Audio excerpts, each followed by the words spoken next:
Hello, welcome. It's Thursday, the 18th of April, and welcome to a New Look Digital Lounge. I'm your host, Mark Britton, and on today's show, we're going to be looking at AI once again, but in particular, thinking about the how the UK is facing an ongoing housing crisis and cost of living pressures, and what the opportunity might be for the social housing sector to leverage AI. All of that on today's Digital Lounge.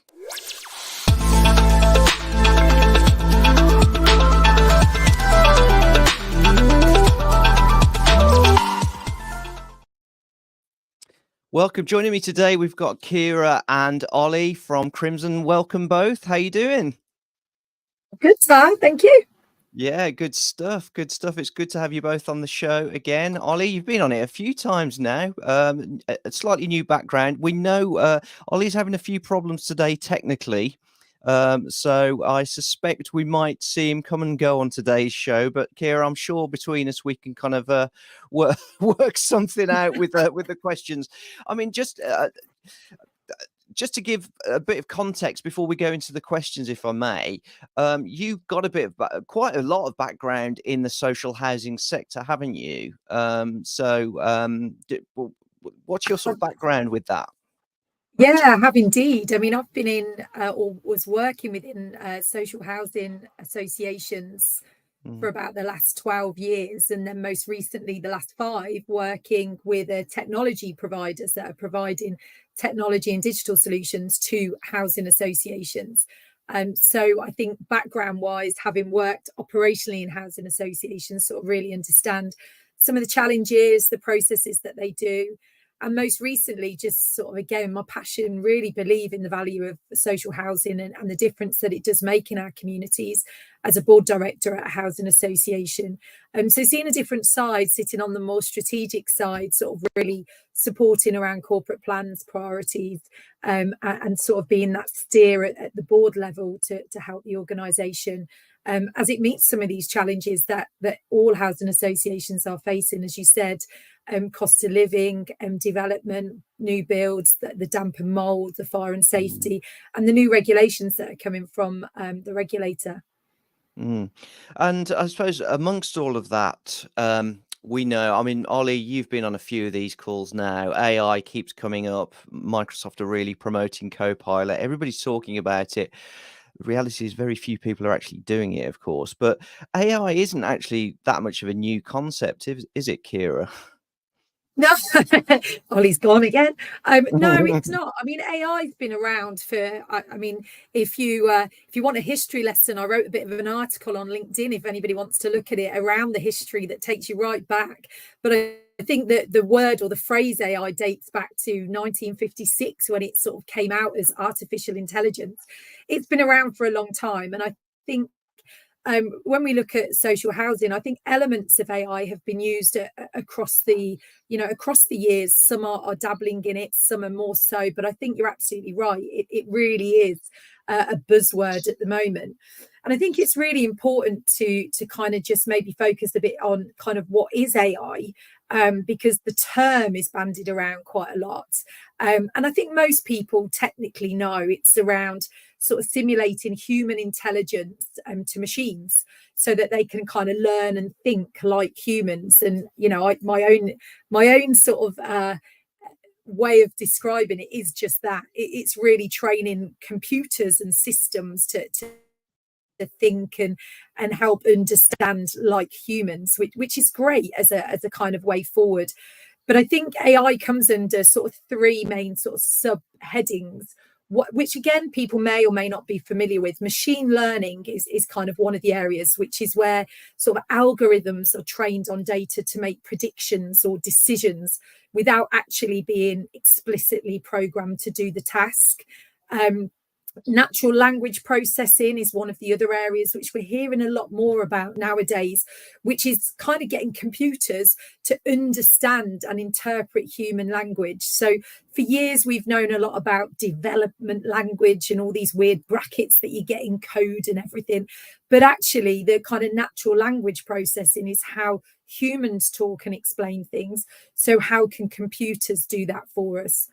And then the third one is around kind of robotics. And this is where it kind of combines AI with physical machines to perform tasks on their own. So we hear a lot around this now, certainly in terms of kind of automation of tasks. So I think it really is a buzzword with a lot of opportunity. But I think kind of just honing in a little bit on your question, why is it such a buzzword at the moment? And there probably are just, a few things. Data, if we don't talk about data connected to AI, and I think Ollie will probably talk a lot more about data, but the explosion of data, data being described as the new oil, is massively impacting on why AI has really come to a buzzword. And because we have access to so much data now, it's really enabling some of those things that AI can do, to really accelerate. I think the computer power is very different now to what it used to be, around some of the hardware, the platforms, and the investments from the tech giants. Microsoft, as we've seen, have massively invested in those three areas that I've just talked about. They're massively investing in AI in all of their solutions, and that makes it more reachable, more achievable for organizations, certainly housing organizations who we're not tech developers. So if there's a huge investment in something from some of these big tech companies, then actually it makes it so much more accessible to us. And I think, like everything, the media, the societal impact around AI. People are talking about it from your Facebook, from your what. Yeah. Kira, I think we're losing you a little bit there on the line. We're I think I could probably really emphasising that sort of business. Yeah. I'm just going to interject there. I think obviously there have been a few breakthroughs over the last few years, and we're all familiar with ChatGPT, and I'm sure many of the people that watch the show have had a play with ChatGPT. But obviously the success of that has been through a huge amount of data, to be able to train that model. Kira's back. But that obviously a housing association doesn't have the sort of volumes of data that Google or Microsoft has access to. But data is a very important element for AI, and I think, Ollie, correct me if I'm wrong, we've got to make a jump from the ChatGPT world of having a little play and creating some interesting things from that to what does that mean for housing associations, and what do they need to get right with their data to be able to sort of train and apply these models? Yeah, I think absolutely. I think if you look at where the Chat GPT world has come, I think when you look at how Microsoft have used generative AI, and that's really the kicker. That's happened sort of the transformer architecture, being able to use basically a word calculator happened in 2017. So because of that launch into being able to use just standard language in terms of querying stuff and actually using that in a large language model, all of a sudden you're into the world of generative AI. Now, yeah, I totally agree. With data, Microsoft and Google have got loads of data to create these models. That's brilliant. What a housing association can do is utilize those large language models and then incorporate the context of their data. So if they've got their data set up correctly, and I'm sure we'll get on to around how to do that a little bit later on in the call. But if you've got your data in a place where you can add that as context, the large language model can interpret your questions,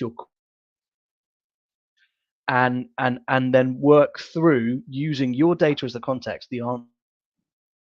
Now that's going to be absolutely key for using AI to speed up processes, find anomalies, do those really sort of potentially mundane tasks, and being able to automate those and get a system to do that. So that's really where we see organizations like housing associations really benefit from generative AI and the capabilities it can offer. So is this to be able to leverage this, as I think both of you have mentioned now, you've got to get your house in So order with data. Is this a if race I to could sort get of carry data on in order? with oh, sorry, go on. Yeah, I was just saying, is this a race to get your data in order? Because then that will open the door to very powerful AI. I think it is.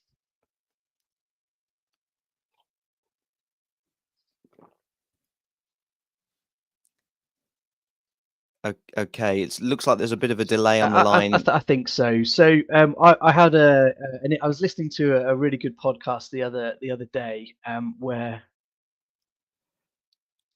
I was Oh, Because apologies.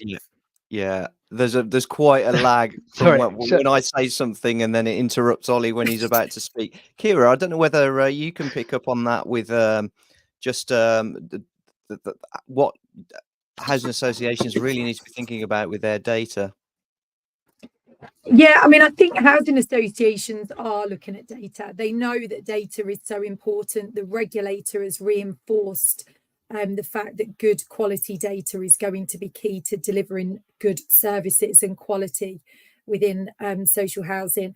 I think because of the fact we've had over the years multiple systems, multiple places to store data. It is just a case now where organisations are really looking to try and bring their data into almost a master data place, so that they're able to then use that data more efficiently and ensure that it's accurate. Because again, if data has been collected in lots of different ways from lots of different places and people, it's how they store that. But I think there is also the risk factor around data. So we know the legislation and the law around holding data and the types of data that you hold, and ensuring that you are holding that and are doing what you say you are going to do. And I think there is a challenge around data because we want to know everything about our customers. We want to be able to understand their specific needs to be able to help address services and become more personalized with them. But at the same time, customers have to consent to provide that data, and they have to be sure that it's being stored in a safe, secure way. And actually, we need to evidence how we're going to use that data. Otherwise, we can't hold that data. So I do think there are lots of data conversations that are happening. But in relation to AI, the more data and good quality, clean data that you can have will allow you to make the best use of AI. And some of those examples that we've talked about, and I'll go on to, around how we can be more predictive, how we can use it to really understand what the themes and trends are from our data, from our customers, to be able to make improvements. So let's dig in a little bit there, if I may.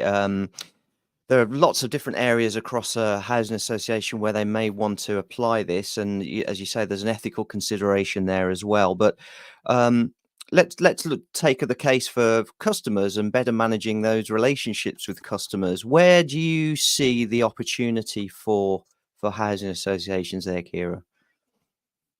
Yeah, and I think there's a couple really. So if we look back to our customers' expectations, have changed and are changing in the world that they're living in. There is certainly a need for responsiveness. They want to be able to engage with their housing association at a time that suits them. They want to be engaged with in a communication method that works for them. And they want to be able to get quick responses to the questions or the issues that they're raising. So in terms of where AI can certainly help is around analysing customer data to understand preferences and needs and patterns. So how do people want to be communicated with? Where are the areas that they communicate in certain ways about certain issues? We can also use AI around being more predictive. So if we think about what the utopia is, in an ideal world, we'd want to know before a customer felt the need to have to complain, or to have to contact us. So there are a number of ways in which we can do that. And I'd have to mention the IoT word, so Internet of Things. There's a lot around sensors being used to kind of manage properties and provide data back to housing associations, which can help them then look at that customer's lifestyle and behaviours alongside how the property is actually operating and being efficient for that customer, and then use that to be able to identify areas for improvement. I think one that a lot of housing associations are trying now, and is an area where AI is starting to be implemented, is around things like chatbots and virtual agents. So we have a number of transactional calls where customers want a quick response to a very simple question, and they're quite high volume calls. So things like chatbots and virtual agents are a way in which they're AI powered, so they're able to feel and look like that human interaction and provides that personal response to the question that customer is asking in a very immediate way. That's providing a better customer service, but it's also providing efficiency for the housing association, because we know that customers will always call in and want to speak to people. So digital isn't going to remove that, and AI is not going to remove that. But if we can actually ensure and protect the time that customers have with customer service operatives, so that they can really spend that time with them, we can allow that to happen by reducing the multiple transactions that come through of calls that are maybe that something like a chatbot or a virtual agent would be able to answer for them. I think one of the other areas, again, which we sort of touched on, is using AI to analyse feedback.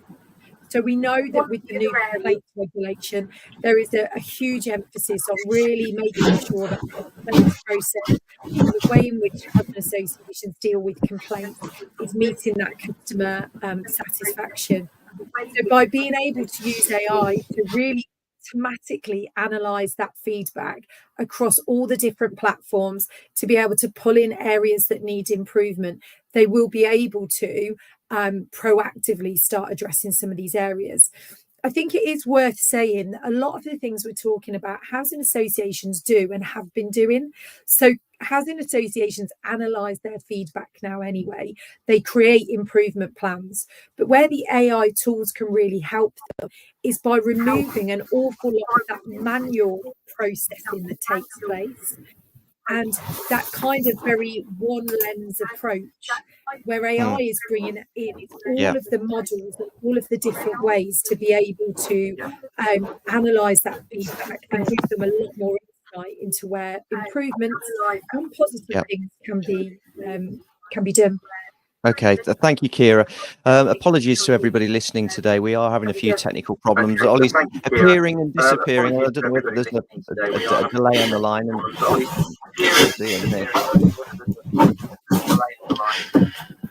We're getting a lot of noise on the line as well. Apologies. I don't know what's happening today. Dear me, we've certainly got bugs in the system. Maybe we need some AI to sort this out.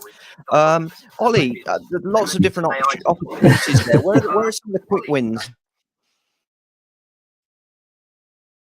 Oh dear, has he gone again? It's not happening today, Kira. It's just not our day. It's not our day today, and I've checked my Wi-Fi. But yeah, where AI can go wrong, maybe.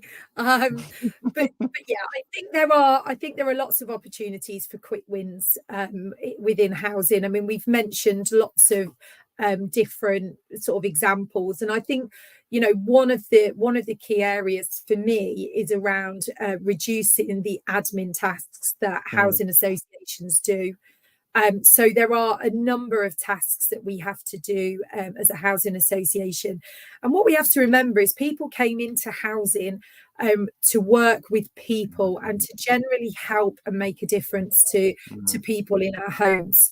They didn't come into housing to be admin people, and as time has grown, there is an awful lot of admin that's needed and required to be able to do the job. And for me, we work with some of the most vulnerable customers. So it's so important to protect the time for those officers, those people that are out in our properties, whether it be housing officers, repairs people, protect their time to do the jobs that they're really, really good at and where it's making a real difference, that personal one-to-one with that customer. And to do that, it is really about trying to reduce some of those administration tasks. And that's, for me, one of the areas that I think is potentially a quick win.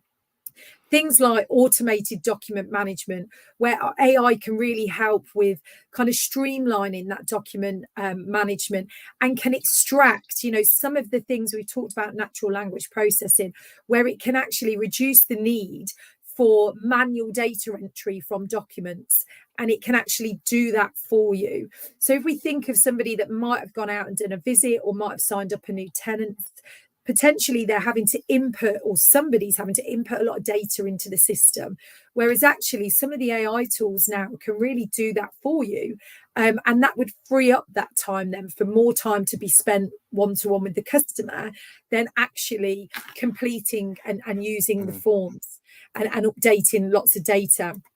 I think, again, quick wins around some of the things, as I've talked about, around feedback and the amount of time of maybe individuals that spent going through lots of the feedback and understanding where the themes and the trends are. These tools can do a lot of that for organisations automatically and actually provide a greater depth of insight. We also know around... Sorry, go on. I interrupt. No, Carry on. No, I was just going to say around, again, just thinking of some key areas where, some kind of real quick wins. I know that chatbots and virtual agents have a lot of discussion around them.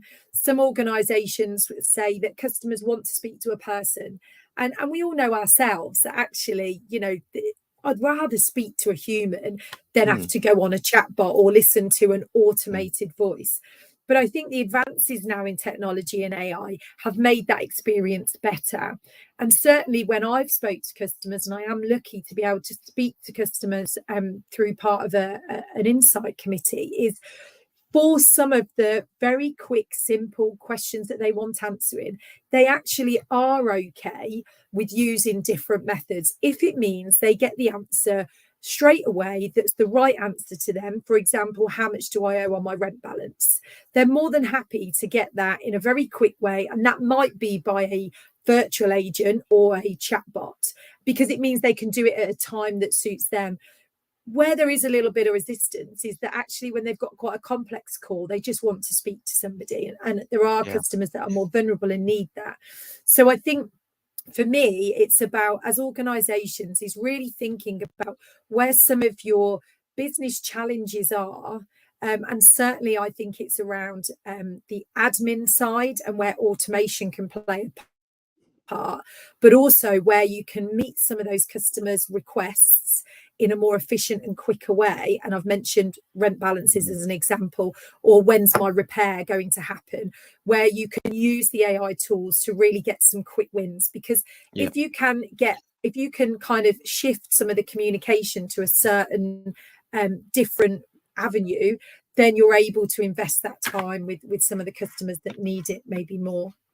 Okay, time's really short now, Kieran. I think with a couple of the technical issues, it's eaten into some of that as well. So I'm going to have to have some short answers from you, I think, on the next couple of questions, and then we'll wrap it up. Unfortunately, it looks like Ollie appears and then Ollie disappears again. So I daren't ask Ollie a question because I don't think he'll have time to answer it before his server cuts out.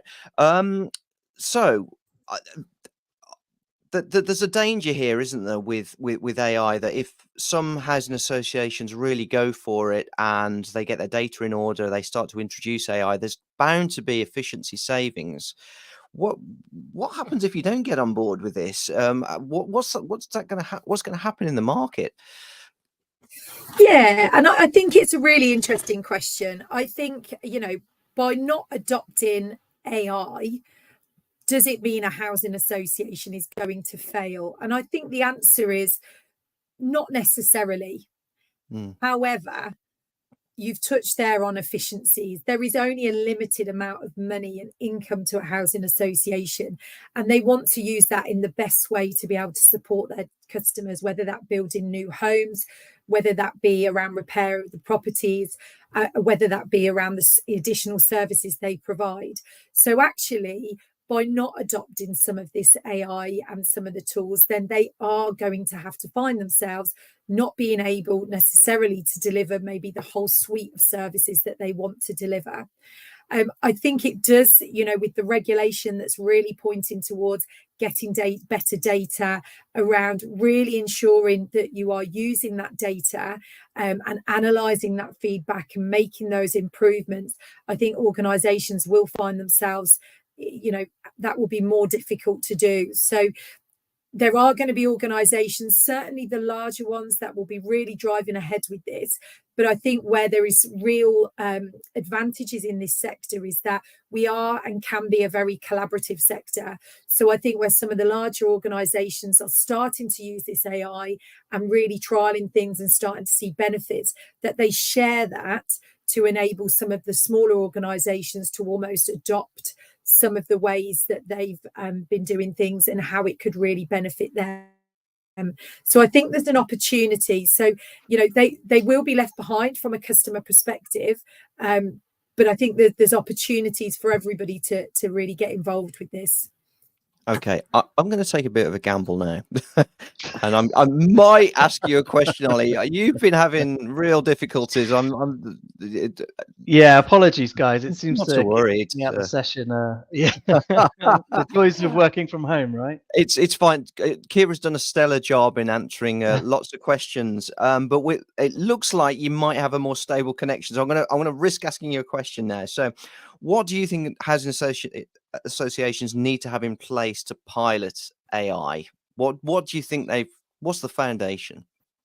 Yeah, it's a good question, and I think a lot of people are kind of asking that, saying, okay, well, how how do we get started in AI? What do I need to put in place?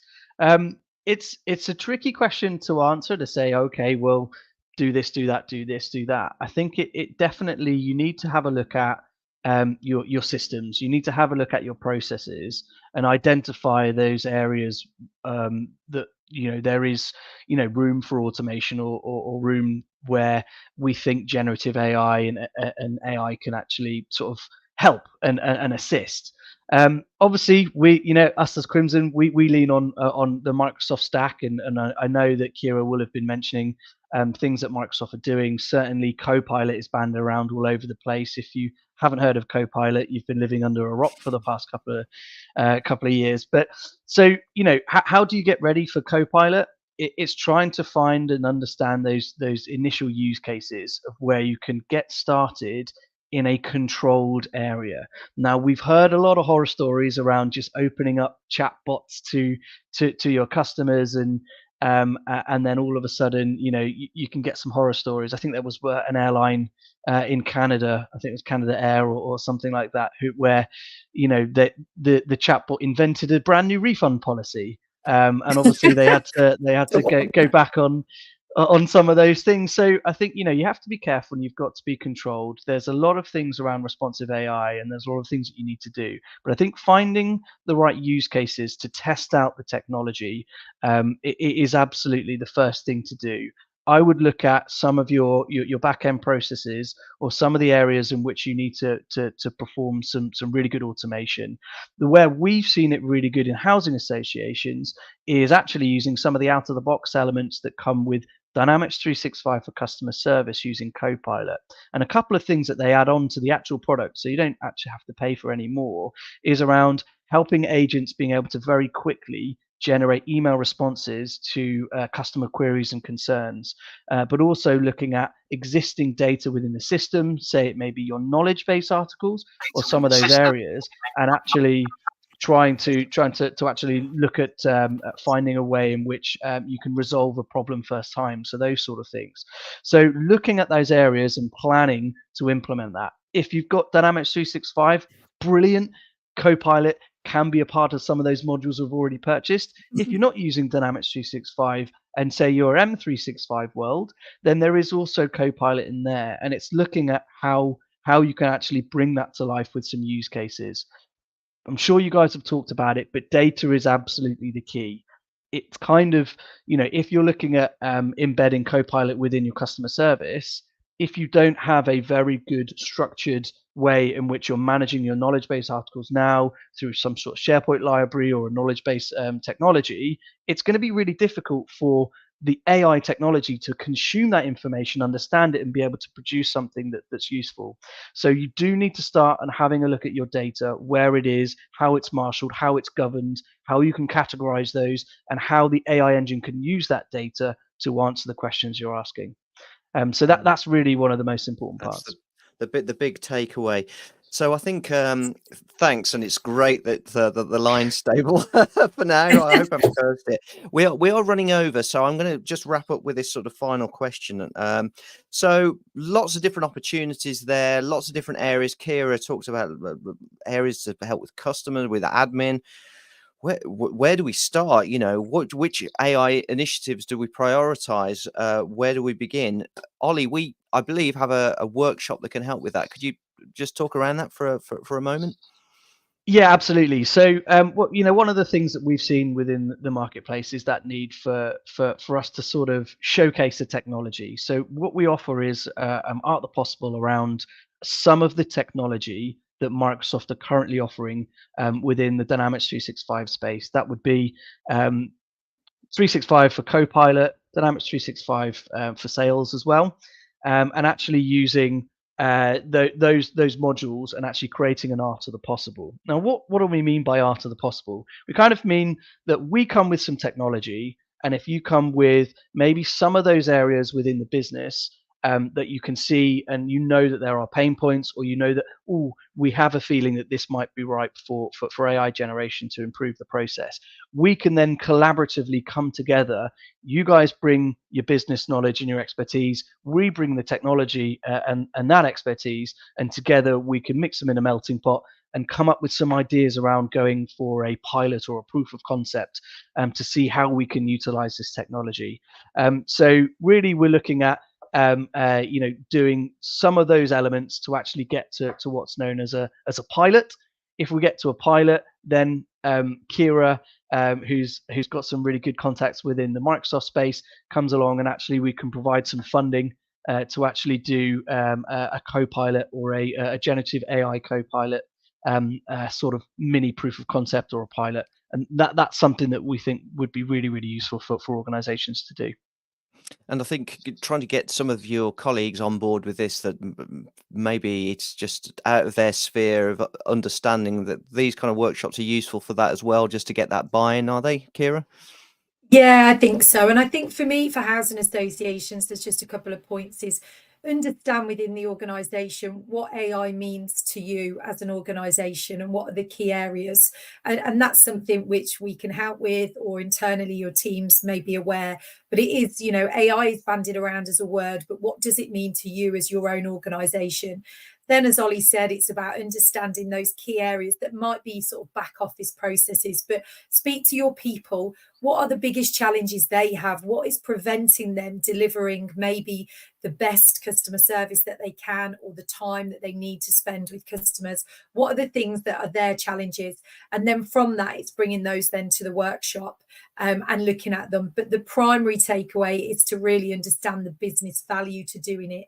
As with anything where technology is involved, it's really understanding the business value.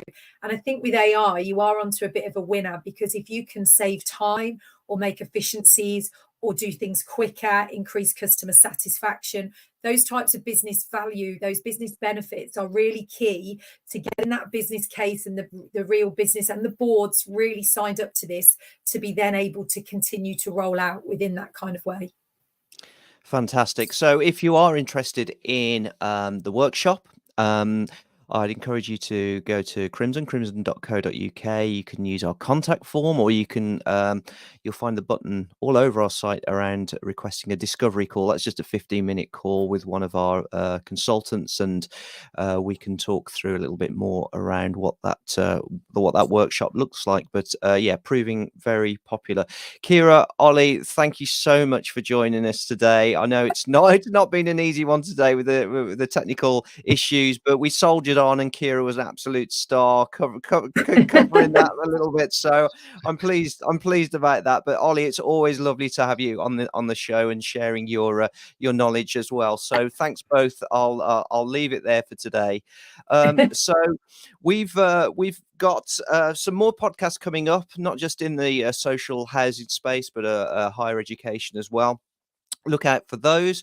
But if I'm assuming you are in social housing, if you're listening today, we are bringing back some of our webinar series. So over the next couple of months, we're going to be talking a lot about repairs and asset management as well. So if that's an area in your housing association where there are challenges, where you think technology might be able to help, I think that's going to be a very interesting webinar. So look out for that. You can always keep up to date with our events by going to crimson.co.uk/events. I think that's it today. I think I'm going to go and have a lie down. It's been a long few minutes on today's Digital Lounge, but thank you very much for joining us, and we look forward to seeing you all again very soon.